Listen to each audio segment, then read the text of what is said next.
Pranavi news కి స్వాగతం.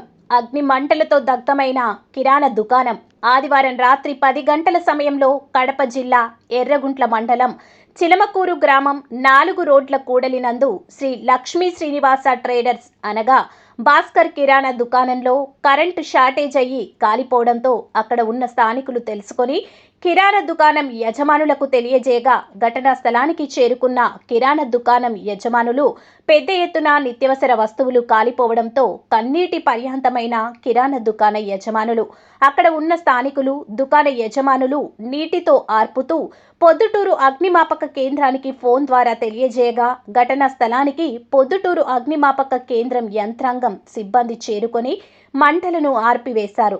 ఇంకా పూర్తి వివరాలు తెలియాల్సి ఉంది.